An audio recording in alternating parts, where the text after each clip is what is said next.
Dear friends, ఈరోజు మీకు రుచికరమైన క్యాబేజ్ కట్లెట్స్ అనే ఈ వంట మీకు చూపిస్తానండి. ఇది మా కుటుంబంలో మాత్రమే ఉంది, ఇంకెక్కడ నేను తినలేదండి ఇలా చేయడం. మా ఇంట్లోనే తరతరాలుగా ఇది ఉందండి. అది మీకు కూడా ఈరోజు చూపిస్తాను, చూడండి. 1 కేజీ క్యాబేజ్ తీసుకొని పెద్ద పెద్దగా ముక్కలుగా తరగాలండి. తరిగి దాన్నంతా కుక్కర్లో వేసేసి దాంట్లో 1 గ్లాసు వాటర్ పోయాలండి. కొంచెం పసుపు, కొంచెం 1 స్పూన్ ఉప్పు వేసి పొయ్యి మీద పెట్టి మూత పెట్టి కుక్కర్కి ఉడికించుకోవాలి.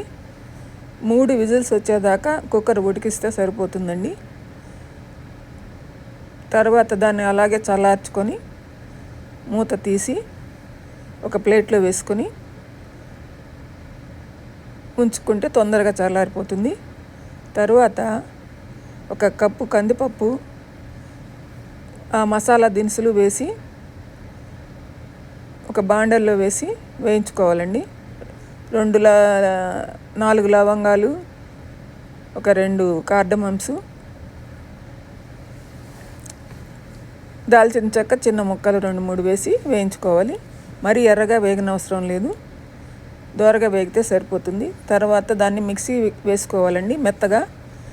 దాంట్లో కొంచెం 10 పాయలు గార్లిక్, చిన్న ముక్క అల్లం, పచ్చిమిరపకాయలు 10 నుంచి 15 దాకా వేసుకొని మిక్సీ పట్టుకోవాలి.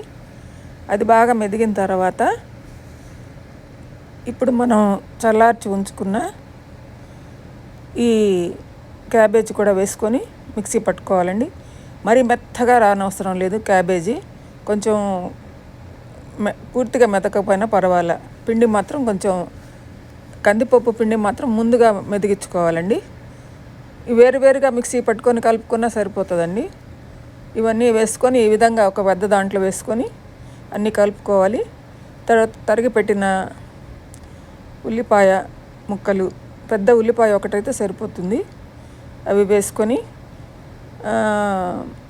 కొత్తిమీర కూడా ఉంటే వేసుకోవచ్చండి, కరివేపాకు కానీ. అన్నీ వేసుకొని బాండట్లో కొంచెం నూనె పెట్టి కాల్చుకోవాలి. వీటిని ఎక్కువ నూనె పెడితే విరిగిపోతాయండి. ఎక్కువ కూడా వేయకూడదు, 4-5 వేసుకోవాలి. ఈ విధంగా కాల్చుకోవాలి. నల్లంగా వచ్చేస్తున్నాయని భయపడొద్దు, గులాబ్ జామ్ లాగా ఇవి కూడా నల్లగానే ఉంటాయండి. తర్వాత చూడండి ఎలా ఉన్నాయో. ఇవి అన్నంలో నంచుకోవడానికి చాలా బాగుంటాయండి. మీరు కూడా తయారు చేసుకొని రుచి చూసి ఎలా ఉంటాయో కామెంట్లో చెప్పండి.